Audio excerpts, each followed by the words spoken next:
It's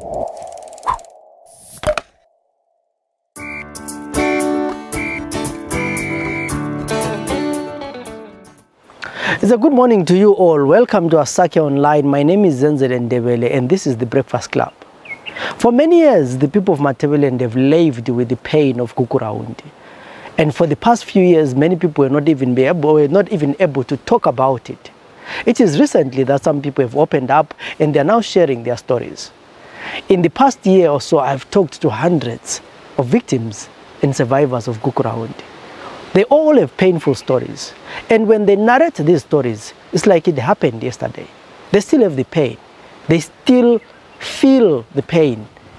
They need to talk. They just want to open up and have someone who listens to them. And in most cases, they're not looking for another Kukuraundi. They're not looking for revenge. They just want simple things. They need to get death certificates for their relatives that died. They need birth certificates for the kids that survived. They need pensions for those who were killed and never received their pensions.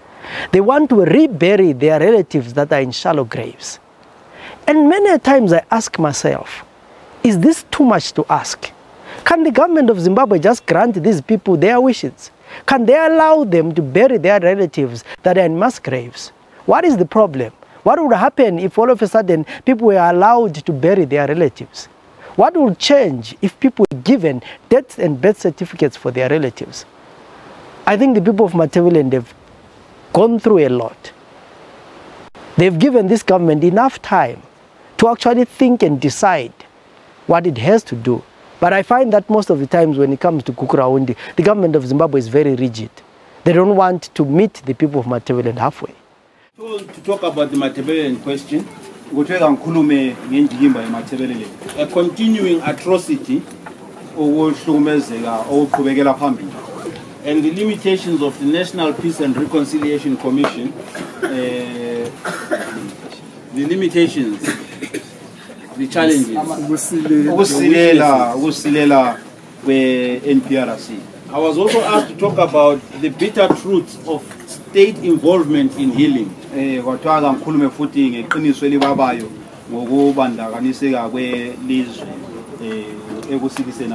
I was asked to talk about victims and perpetrators. And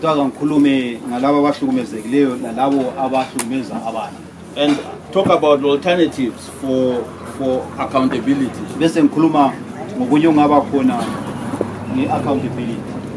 I want to share a small little story. I have been working on the issue of Kukuraundi from the time I was a small child.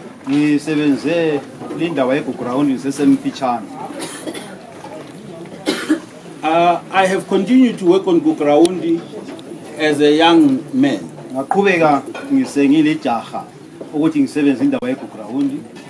I cannot think of anything that has occupied me in my entire life like the subject of Kukuraundi.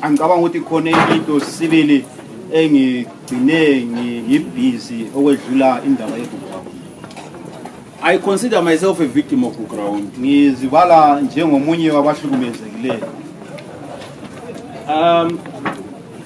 But I have chosen to do something about it.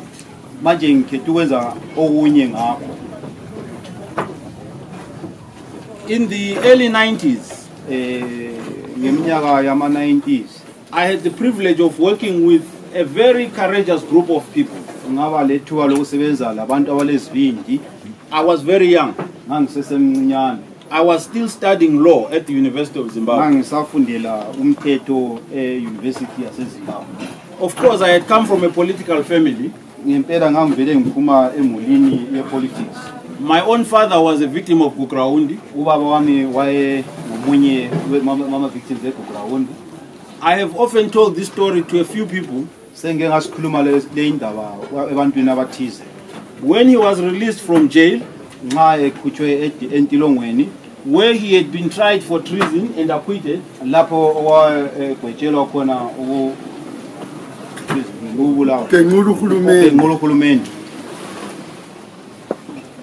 on allegations that he was aiding and supporting dissidents.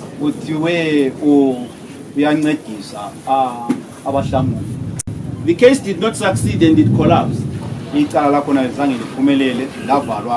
because the chief key witness was his compatriot and friend in Zapu,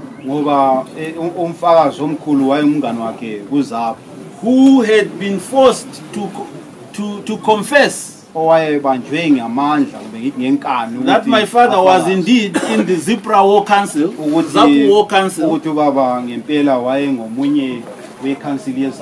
And of course, when the trial started, the trial happened on a Sunday because they said it was too dangerous to have it on any other day.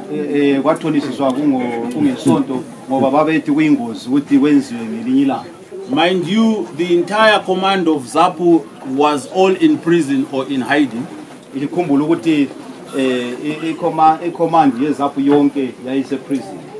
And of course, my father here, Paul Tembanyati, can testify. We were left alone. My father was in jail. We had no school fees. Every time I was sent home because I didn't have school fees. And I would stay at home for 2 weeks until the headmaster called me to say, come back to school. I discovered later he was actually paying my fees. Anyway, that's a different story. So what I remember very vividly is that after coming out of jail, my grandfather died almost a week after he came out. And I remember that my father wanted to go to bury his father, but he was warned that if he went, things might not go well for him. So instead he sent my older brother, who went to represent him in burying my father. So they went for 4 days. And we didn't know where they were, because there was no WhatsApp those days. There was no cell phones. I cannot forget sitting at home with my father and my young brother for 4 days waiting for my older brother to come back after burying my grandfather. Mind you, Jinin Tuta had been killed in very mysterious circumstances. So Kukraundi affected everyone.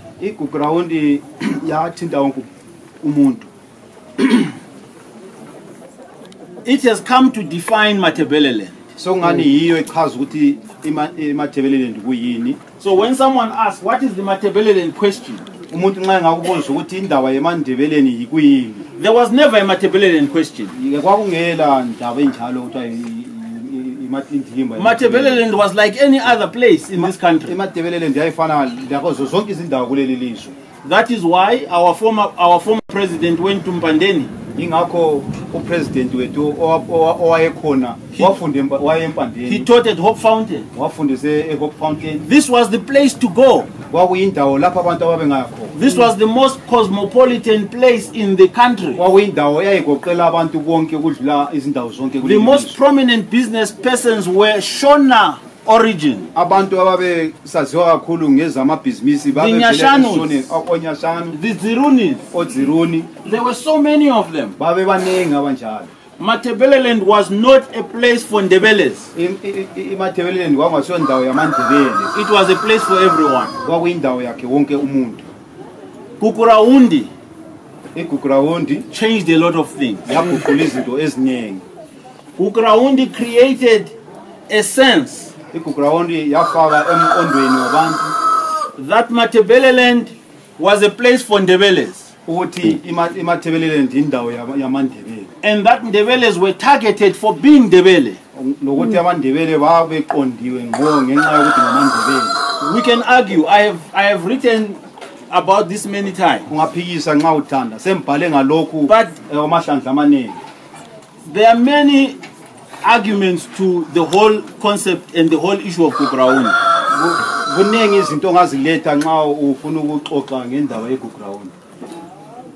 I know some people do not agree.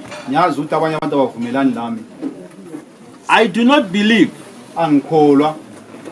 that the intention of the few people in ZANU at the top was to eliminate Ndebeles. That's just my opinion. We can agree and disagree. I believe Gukurahundi was a political agenda. It was designed to destroy ZAPU. It so happened that ZAPU had its political base in Matebeleland. So, in wiping out ZAPU, ZAPU's supporters became the target.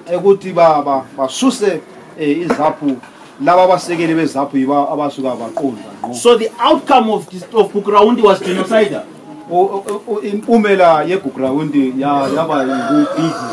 Maybe not the intention.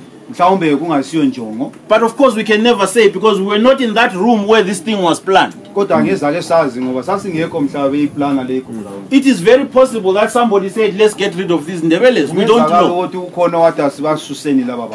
There are many things that compel me to believe that it was a political conspiracy. There were Ndebeles inside the top of ZANU who plotted this Gukurahundi, who were at the forefront of it. Innocent Kala. I say Enos because he's dead. I don't want to mention others because they are still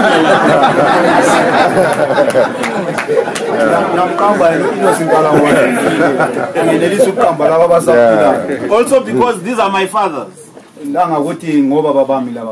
Understand my conflict. I'm conflicted. Because these are my fathers. Some of them who have changed, who are no longer what they were. Even me, their son is afraid of them. So, but let me tell you what has happened. A few people intending to destroy the only meaningful political opposition at the time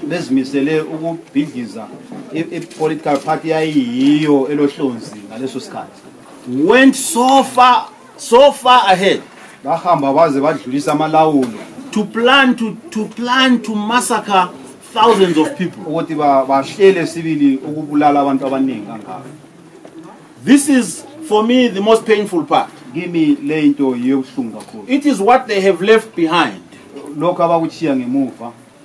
I used to work as a lawyer in the tribunal for crimes against humanity in East Timor.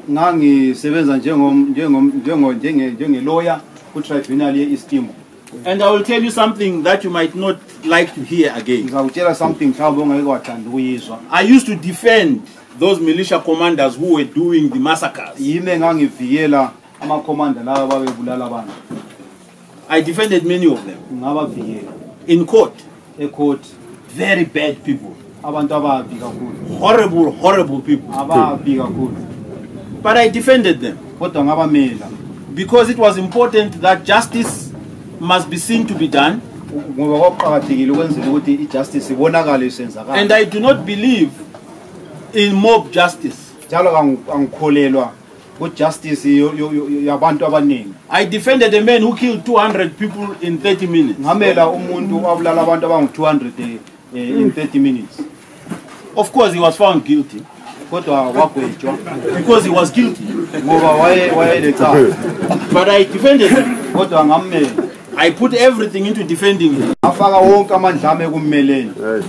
I defended a man who killed 10 priests and nuns ama priest angu10 la manani sister.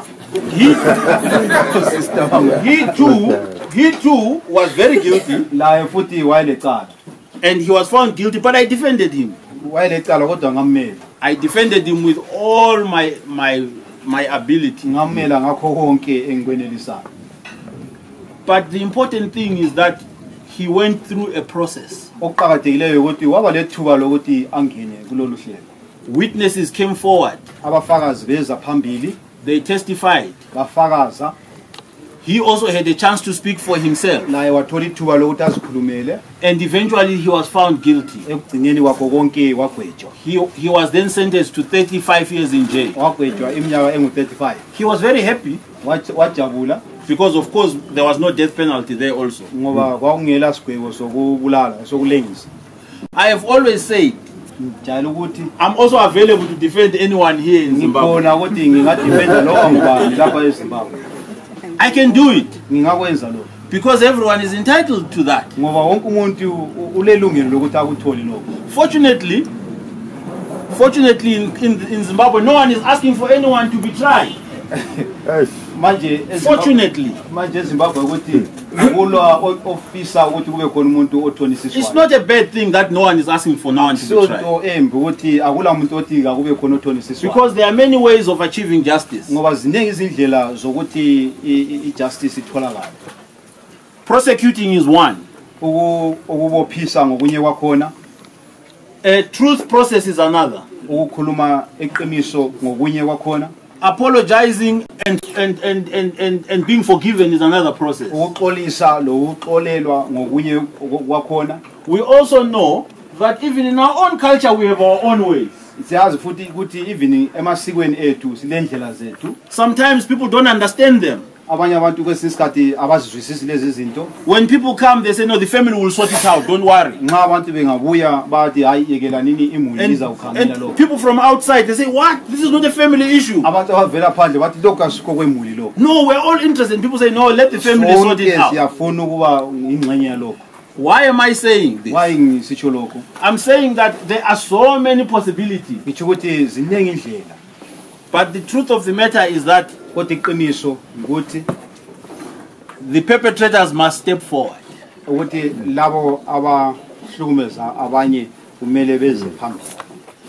What have they left us now? A few people in ZANU-PF in 1980, 81, 82.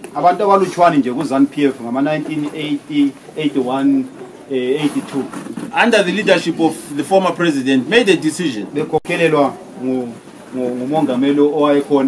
Let us finish ZAPU. ZAPU must not exist. We want a one-party state. And as long as we don't finish these people, they will continue to get their 20 seats. Because no matter how many people we kill at election time, these Ndebeles go and vote for this ZAPU. But what did they leave behind? A horrible legacy. A horrible legacy of ethnic hatred. I do not begrudge any Shona person in this country. For the simple reason that we know the people who came and committed those atrocities. Those people are known. You cannot say each and every Shona person was involved in Kukuraundi. It is not true. It is simply not true. I know for a fact that a very close of my friend, a very close friend of my father, who was the father of a friend of mine, a childhood girlfriend in fact, very innocent. He was a Mazenda man, Shona man. He was beaten within an inch of his life. during Kukuraundi in Gweru. He had to be lifted and brought to Bulawayo. That's how he moved. His business. He was a businessman. I'm giving this example so that people understand that it was not primarily an agenda against Ndebeles. Nziramasanga, those who know Nziramasanga, was one of the first people to be detained in November 1980 together with my father and a few others. I think yourself. Well, anyway, I was young, but what am I trying to say? We have now been left with hatred and anger as a people. Every time Dynamos plays Highlanders at Baba Fields, Shani Shon. It was not like this. Let us be honest with ourselves. This thing has been politicized. Ethnicity has been politicized. And politics has been ethnicized. It's not even just Shona and Ndebele, by the way. The problem is even worse than we actually think. It's Karanga. It is Zezuru. We have become primitive people again.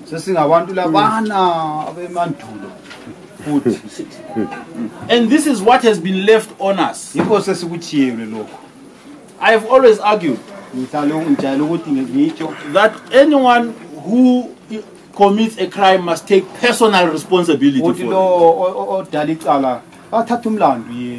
Don't collectivize your guilt. I have no reason to hate any Shona person myself. They have done nothing to me, except if they start to deny Kukuraundi. Then we have a problem. Because why are you denying something that you had nothing to do with? Right.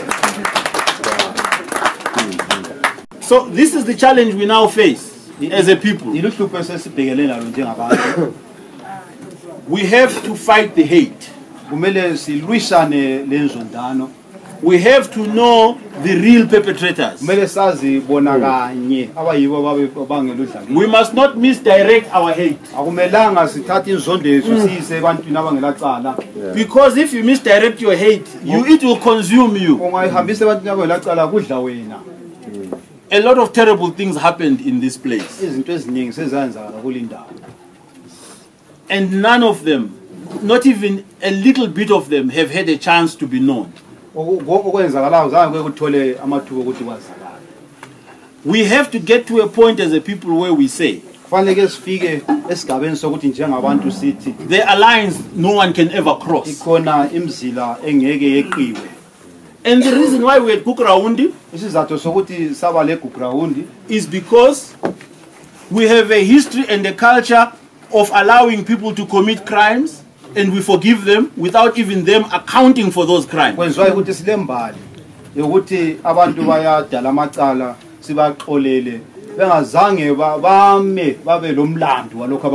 Ian Smith started it because he knew that in trying to hold on to this country, that the small white Rhodesian minority, that Rhodesian front, he committed many crimes. He jailed people, he tortured people, he killed people. So he enacted a law that said anyone who commits a crime he has an amnesty, is indemnified. It was called the indemnity something law, I think. Justice Nare will even guide me better. That law was inherited by Robert Mugabe when he came into power. And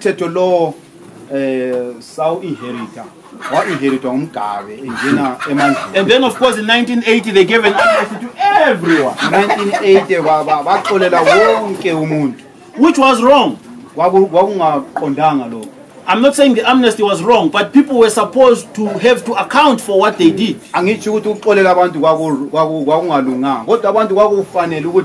I'm not even talking about Rhodesians. Our own guerrillas raped and harassed and killed some of our own people. Angikhulumi ngama Rhodesians kuphela kodwa ngikhuluma ngama guerrilla awethu rape abantu abulala abantu abethu thina abantu. So they came here babuya bona lapha with a sense that it's okay to commit a crime because it can be forgiven. No one is allowed to talk about it. We just say, okay, no, let's not talk about that anymore. Babuya sibela lokho engqondweni zabo ukuthi ungabulala ubuye lapha uyaxolelwa siyaqhubekela phambili. In legal terms they call it impunity. Ngasikanye lo ngomthetho ukuthi ukuthi into le it means getting away with doing a crime and not being held accountable for it.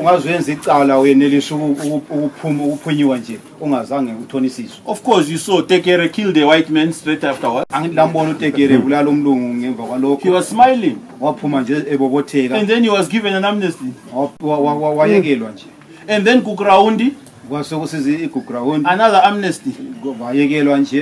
So we have had amnesty after amnesty after amnesty.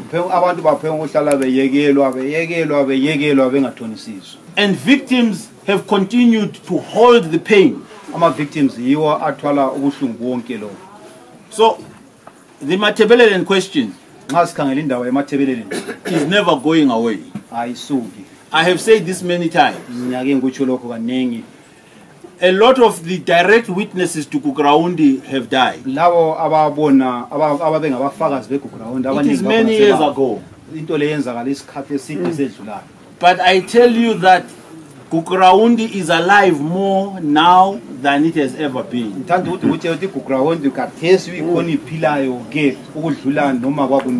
Because when you pass on a grievance from one generation to another, you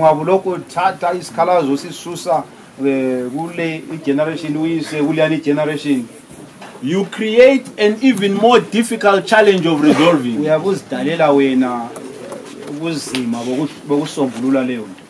There are now children who lost their fathers and mothers. The chief spoke here earlier. How is it that 38 years after independence, there are children who can't get birth certificates? I mean, this is for me a shock. My brother Depros Muchena, who heads Amnesty International, spoke the other week. We were in a seminar together in Johannesburg.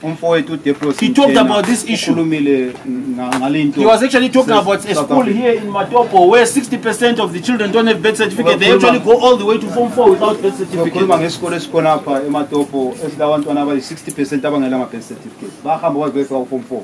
I don't understand. But I also do understand it. Because what it means essentially is that the perpetrators are not willing and interested to own up to this problem, including on doing small legal things.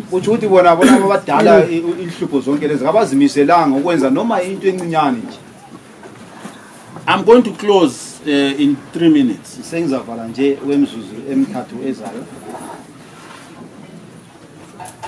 I was also asked to talk about whether it is possible to have healing led by the state. I see many people shaking their heads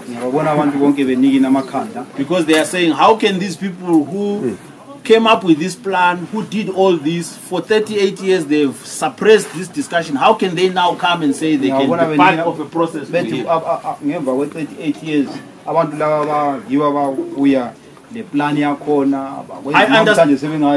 understand your skepticism.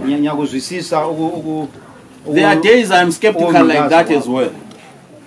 There are days when I'm skeptical like that as well. But the truth of the matter is that there is no way of avoiding the involvement of the state in resolving the Kukuraundi issue. For many reasons. The first one is that they are the ones that committed it. So you cannot have a process without them. including a process that says you are the one who did it. The second is that the state has many obligations that it must carry.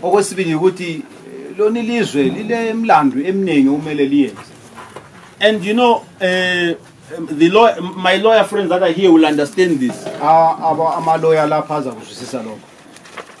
The state that is now, the Second Republic, in legal nature is different from the First Republic. The state is different from the individuals in the state. In legal terms. I hope you understand what I'm saying. So we have borrowed $16 billion as a country. We are told that 5 billion just was borrowed in the past 2 months or something. But it's okay. Let us assume that there is a Third Republic. The Third Republic owns that debt. They must pay. Even if none of the characters in the Second Republic are in the Third Republic. Does it make sense what I'm saying? State responsibility demands that anything called the Zimbabwean state must own and must address Kukuraundi.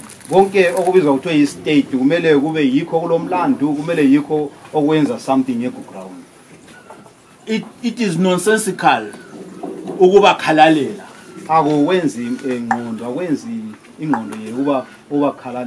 They have an obligation. So they can also argue that, oh, I was then in this republic, I was a different person. I accept the decisions I took in that republic. I accept my responsibility for what I did then. But now I'm here as president of the Second Republic. I do not understand why those people did those things. Those things were bad things. And now that I'm where I am, I want to also wash my hands from those things. Those were very bad things. I know I was there, but I want to accept responsibility for being there. But now this is what I'm going to do in this particular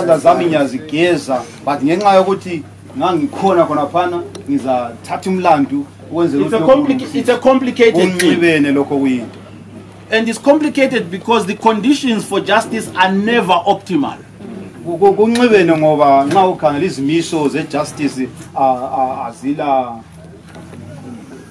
It's never perfect. The conditions for justice are never perfect. That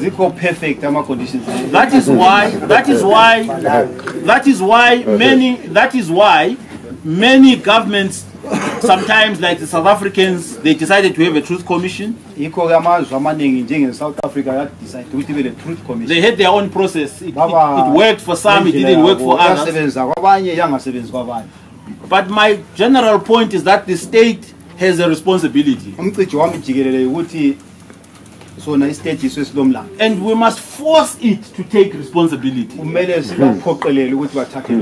We can't say, they will never do anything. We have to force them. So, that's the bigger point. We are on the verge of losing an opportunity. We are on the verge of losing a very, very great opportunity.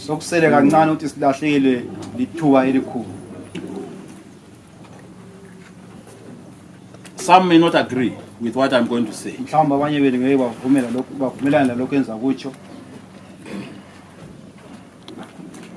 3, 4, maybe 5 years ago, this would not have happened. 3 or 4 years, something is happening in the country. There is something different about the current leadership of the country. There's a lot that is the same, of course. Because the leadership was also part of the leadership before. But there is something different.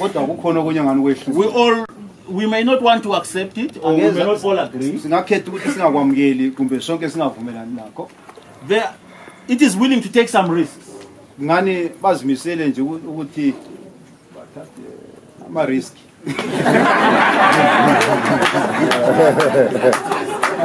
Believing that it can manage those risks. So there's a willingness to say, no, you can talk, but be careful how much you are talking. You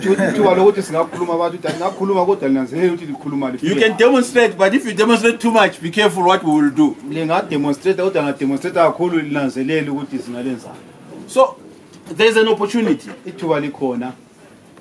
And for a perpetrator, let me say this very importantly. For a perpetrator, perpetrators are also afraid. They are afraid of you, the victims. Never ever forget this. So the fear you have for perpetrators is the same fear they have for you.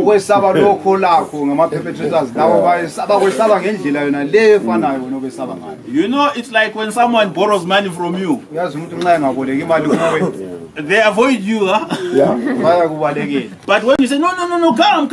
Don't worry about the money. Let's talk. We want to talk about something else. What am I trying to say? It is in our collective interest. It's the hardest thing a victim can ever do. Is to facilitate a process for a perpetrator to come forward. Because as a victim, you want nothing to do with your perpetrator. Because he has done this, she or he has done this, you don't want anything to do with them. I'm not going to say what must happen, but that's just a point I want to leave. How do we take advantage of this opportunity? What more could the government do? There is a lot. I believe there is a lot that the government can do. I also believe that there is a lot that it has done given where we are coming from. I never ever imagined that there would be a National Peace and Reconciliation Commission. I have my criticism of the commission. I love my sister Choice and I love the justice, but I have my criticism of it. But let me tell you something that I'm very proud of. The fact that the NPRC is here with us today.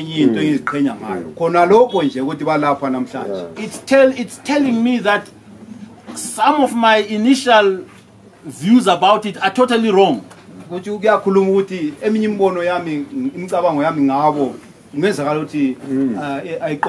The chief said that there must be many spaces to talk about Kukuraundi. And one of the things I've watched and seen the commission do in the past several months is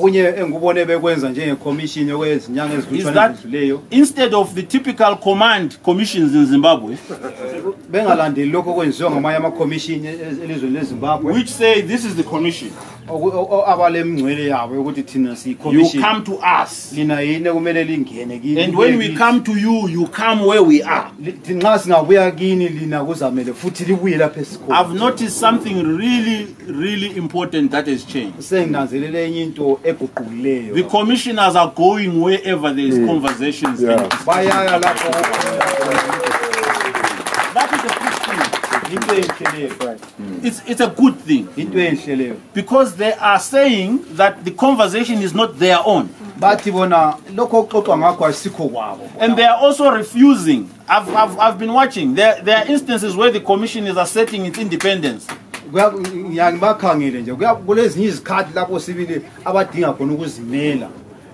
There are times when the commission will say, we are going to this thing. In spite of knowing that the authorities might not be too happy that they are there. And those are positive developments. I always like to start with positive things before I even talk about other things.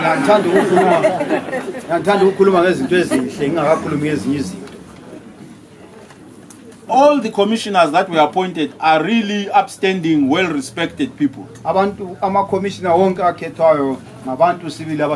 have a great deal of respect for most of them. I have a problem with how it was done, the appointment. I do think that the appointment has eaten into the credibility of the commissioners.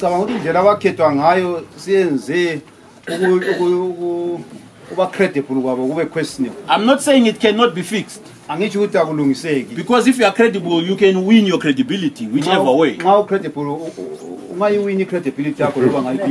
commission was appointed by former president. And he never intended it to succeed. He gave it no money. He gave it no act. He gave it nothing. Because for him, Kukuraundi was past. A moment of madness. Something that he was doing it because the MDC and others pushed for a commission in the constitution. So you want a commission here, you have it. There is your commission. That's what he did. It didn't even give it a chair. The only time it got a chair was when the new president came in. I have recommended that because this is Mugabe's commission. I know they don't agree, some of them. It's independent, but I've recommended that the president might want to revisit the commission. Not the entire commission, of course. Because I've already said that there are a lot of really respectable, upstanding people in that commission. But ownership, that was mentioned by Reverend Mod. Oh, yes, ownership. The president might want to look at the composition of the commission to try to bring in a few new commissioners. It's a possibility. It's just my own thinking.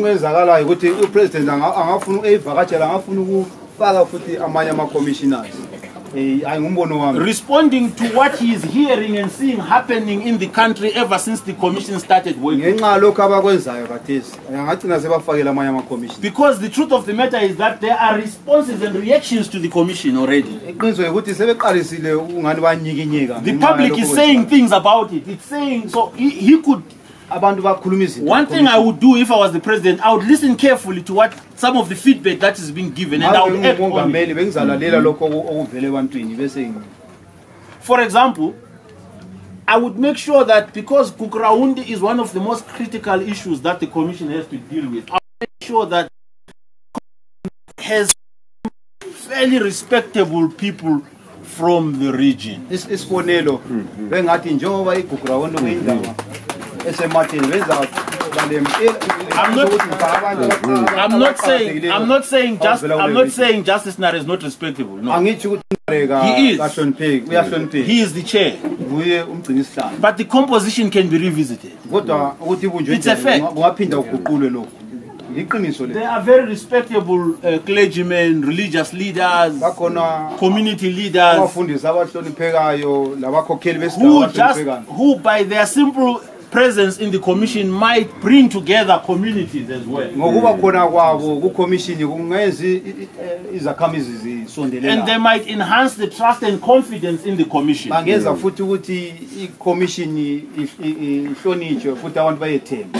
we're not even saying dismiss the commission and appoint a new one. We're saying just listen carefully to what people are saying about it.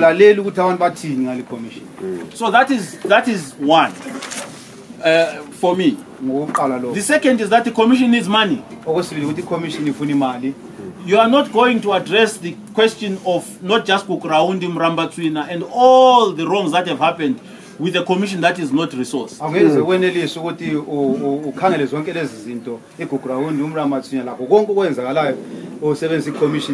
If you are serious about this, put your money where your mouth is. We know the money is there somewhere. Because we know during elections there are cars. I don't even think the commission has cars now. Maybe they don't even have cars. I didn't see any car written commission outside when I arrived.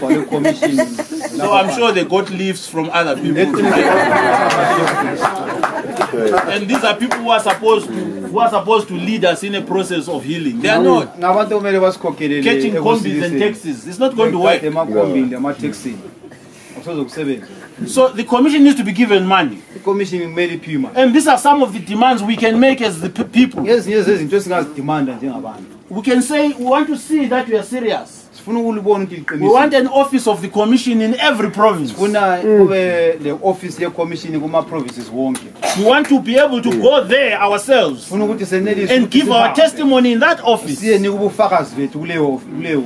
Right. Not to wait for Justice Nare. Maybe he can get on Air Zimbabwe if Air Zimbabwe is working.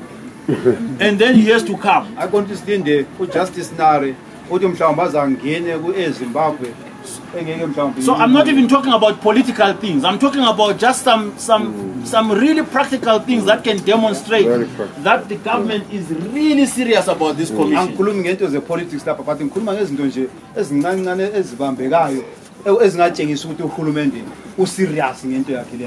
Something else that the commission can do, because the commission is independent. Because people are saying you need a separate Kukuraundi process.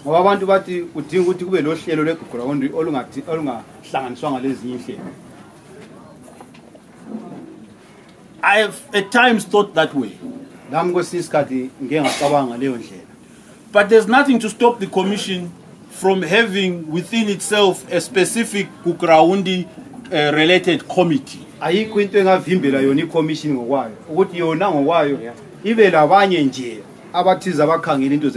And to prioritize Kukuraundi in its way. That is a possibility. Why I'm saying this, it's not an all or nothing. It doesn't have to be an all or nothing. Because I said earlier, the conditions for justice are never perfect. And the commission itself could even solicit external support for this particular body of work on Kukuraundi.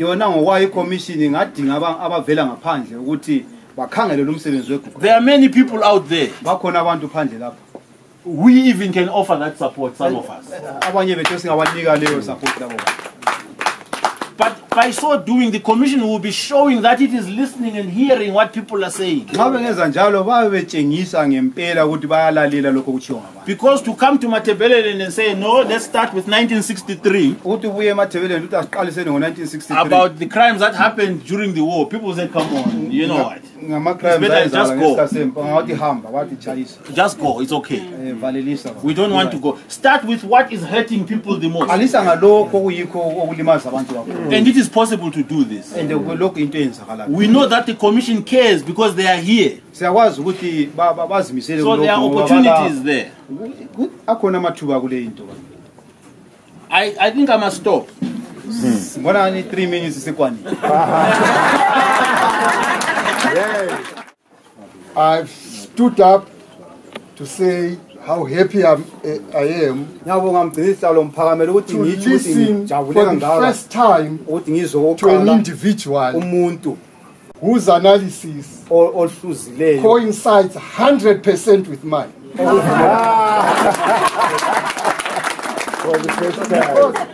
I'll mention very quickly. One is acceptance that we recognize things that are different now. There is no way I would have agreed for this place to be a venue for this kind of thing before this new order. Never. He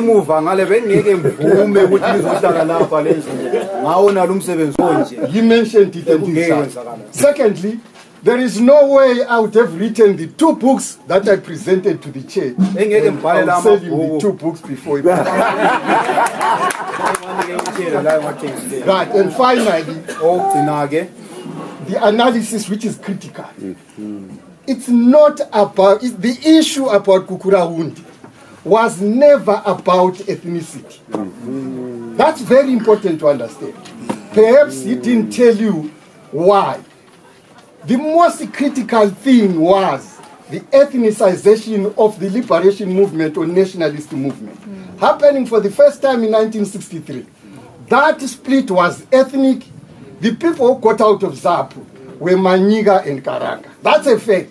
Then came 1971. Those who are familiar with our history, I also have another book on the March 11 movement. The people who got out, that was Chikerema. This Zulu had remained in ZAPU following 1963 split. That's a fact.